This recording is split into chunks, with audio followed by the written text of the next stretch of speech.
Hello students, आइए देखते हैं चैप्टर 7 की 9वीं हेडिंग मानव का उद्भव और विकास के बारे में। मैं मनीष गुप्ता अपने चैनल में आपका स्वागत करता हूं। पिछले वीडियो में हमने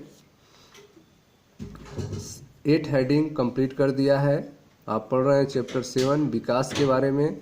तो इसकी लास्ट हेडिंग है मानव का उद्भव और विकास। तो आइए इसको ध्यान से समझते हैं। लगभग 15 मिलियन वर्ष पूर्व, ठीक है, 15 मिलियन वर्ष पूर्व ड्रायोपिथेकस और रामापिथेकस नामक नर वानर विद्यमान थे। ठीक है, तो आप देख रहे हैं कि पृथ्वी पर नर वानर किस समय विद्यमान थे? लगभग 15 मिलियन वर्ष पहले। लगभग 15 मिलियन वर्ष पहले ड्रायोपिथेकस और रामापिथेकस नामक नर वानर पृथ्वी पर विद्यमान थे। इन लोगों के शरीर बालों से भरपूर थे तथा गोरिल्ला और चिंपैंजी जैसे चलते थे। ठीक है, तो इन लोगों का शरीर जो है बालों से भरपूर था, पूरे शरीर पर बाल पाए जाते थे और गोरिल्ला एवं चिंपैंजी जैसे चलते थे। रामापिथेकस अधिक मनुष्यों जैसे थे। रामापिथेकस का जो संरचना था वह अधिक मनुष्य जैसा था, जबकि ड्रायोपिथेकस वनमानुष अर्थात एप जैसे थे। ठीक है, तो लगभग 15 मिलियन वर्ष पहले ड्रायोपिथेकस और रामापिथेकस नामक नर वानर विद्यमान थे। इन लोगों के शरीर बालों से भरपूर थे और गोरिल्ला और चिंपैंजी जैसे चलते थे। रामापिथेकस अधिक मनुष्य जैसे थे, जबकि ड्रायोपिथेकस वनमानुष एप जैसे थे। ठीक है, इनके सबूत कैसे मिले? इथोपिया तथा तंजानिया, ठीक है, इथोपिया तथा तंजानिया में कुछ जीवाश्म हासिल अस्थियां मानव जैसी प्राप्त हुई। ठीक है, इथोपिया तथा तंजानिया में कुछ जीवाश्म अस्थियां हड्डी मानव जैसी प्राप्त हुई। ये जीवाश्म मानवीय विशिष्टताएं दर्शाते हैं, जो इस विश्वास को आगे बढ़ाते हैं कि 3 से 4 मिलियन वर्ष पूर्व मानव जैसे नर वानर प्राइमेट्स पूर्वी अफ्रीका में विचरण करते रहे थे। ठीक है, तो आप देख रहे हैं कि इथोपिया और तंजानिया में कुछ जीवाश्म फासिल अस्थियां मानव जैसी प्राप्त हुई और ये जीवाश्म मानवीय विशिष्टताएं दर्शाते थे, जो इस विश्वास को आगे बढ़ाते हैं कि 3 से 4 मिलियन वर्ष पहले 3 से 4 मिलियन वर्ष पहले मानव जैसे नर वानर पूर्वी अफ्रीका में विचरण करते रहे थे। ये लोग संभवतः ऊंचाई में 4 फुट से बड़े नहीं थे, किंतु वे खड़े होकर सीधे चलते थे। ठीक है, तो आप देख रहे हैं कि लगभग 15 मिलियन वर्ष पूर्व ड्रायोपिथेकस और रामापिथेकस नामक नर वानर विद्यमान थे। इन लोगों के शरीर बालों से भरपूर थे तथा गोरिल्ला और चिंपैंजी जैसे चलते थे। रामापिथेकस अधिक मनुष्य जैसे थे, जबकि जो ड्रायोपिथेकस था वह वनमानुष अर्थात एप जैसे थे। ठीक है, इथोपिया तथा तंजानिया में कुछ जीवाश्म अस्थियां मानव जैसी प्राप्त हुई। ये जीवाश्म मानवीय विशिष्टताएं दर्शाती हैं, जो इस विश्वास को आगे बढ़ाती हैं कि 3-4 मिलियन वर्ष पहले मानव जैसे नर वानर गण पूर्वी अफ्रीका में विचरण करते रहे थे और ये लोग संभवतः ऊंचाई में 4 फुट से बड़े नहीं थे, किंतु वे खड़े होकर चलते थे। ठीक है, लगभग 2 मिलियन वर्ष पूर्व ऑस्ट्रालोपिथेसीन आदि मानव संभवतः पूर्वी अफ्रीका के घास स्थलों में रहता था।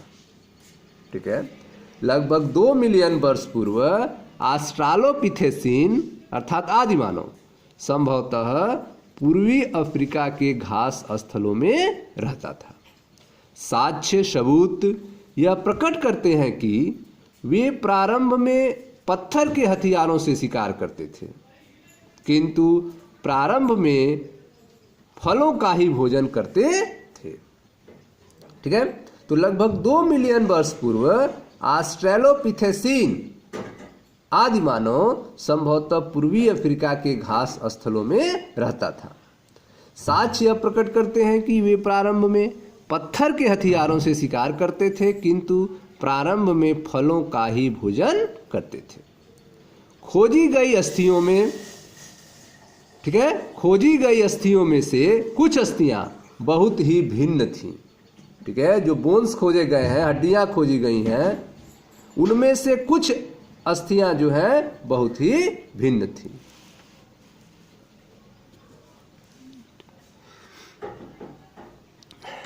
इस जीव को पहला मानव जैसे प्राणी के रूप में जाना गया।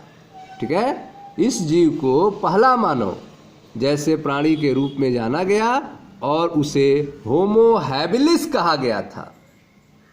खोजी गई अस्थियों में से कुछ अस्थियां बहुत ही भिन्न थी। इस जीव को पहला मानव जैसी प्राणी के रूप में जाना गया है और उसे होमो हैबिलिस कहा गया था। उसकी दिमागी क्षमता 650 से 800 सीसी के बीच थी। होमो हैबिलिस की जो ब्रेन पावर था, दिमागी क्षमता जो थी, जितने स्पेस में दिमाग था उसका, उस स्पेस का जगह कितना था, 650 से 800 सीसी के बीच थी। वे संभवतः मांस नहीं खाते थे। होमो हैबिलिस जो है वे संभवतः मांस नहीं खाते थे।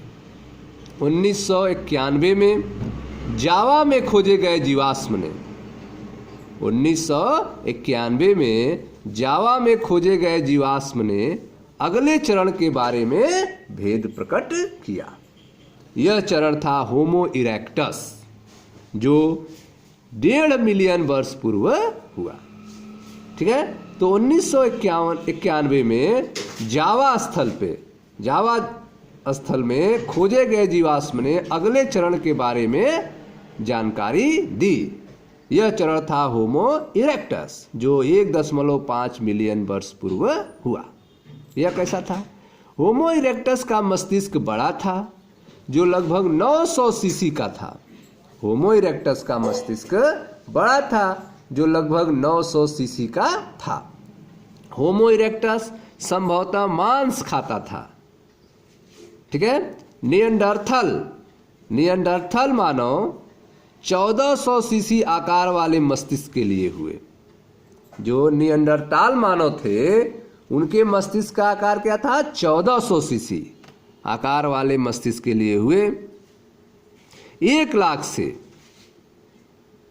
ठीक है, 40,000 वर्ष पूर्व, ठीक है, जो नियंडरथाल मानव थे उनके मस्तिष्क का आकार कितना था? 1400 सीसी आकार वाले मस्तिष्क के लिए हुए।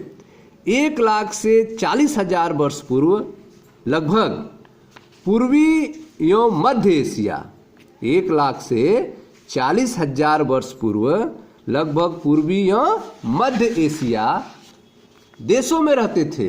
पूर्वी और मध्य एशियाई देशों में रहते थे। ठीक है, वे अपने शरीर की रक्षा के लिए खालों का इस्तेमाल करते थे।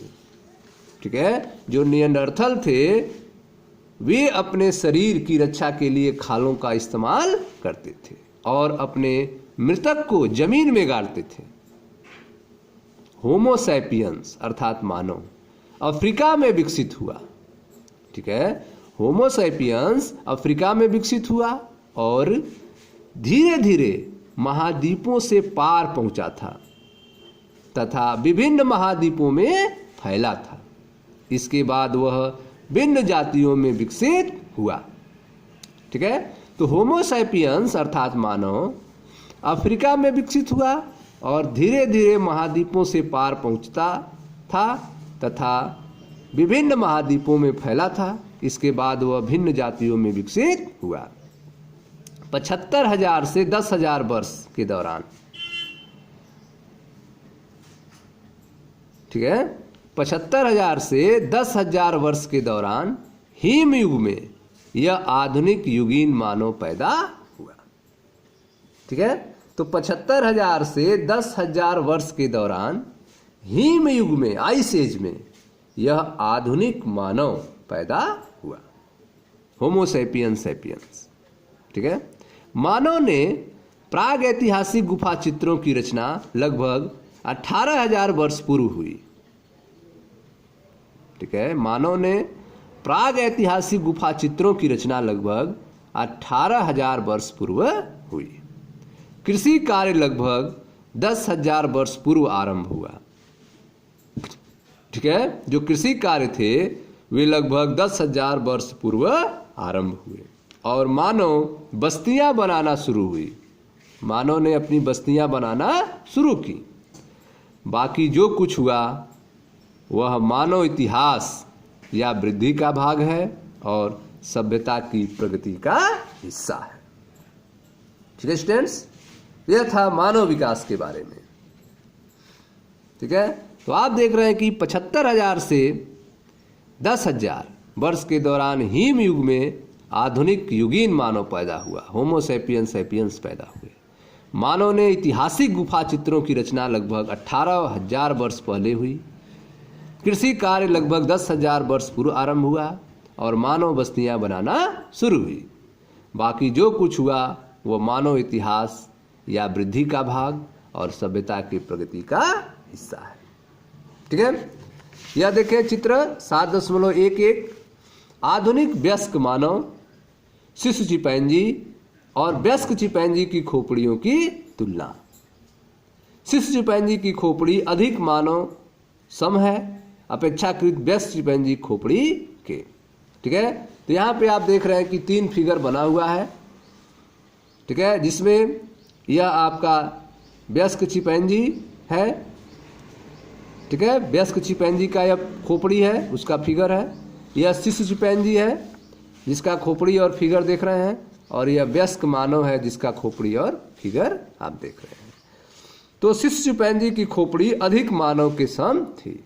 यह जो आप शिशु चिंपैंजी देख रहे हैं यह शिशु चिंपैंजी है चाइल्ड एज में। ठीक है, इसकी खोपड़ी जो है आधुनिक मानव की खोपड़ी से मैच करती है, जैसा दिखती है। ठीक है, तो यह कुछ सबूत था जिनके आधार पर आप आधुनिक मानव के इतिहास के बारे में समझ सकते हैं, उनके विकास के बारे में जान सकते हैं। मैं मनीष गुप्ता अपने चैनल में आपका स्वागत करता हूं। Thank you.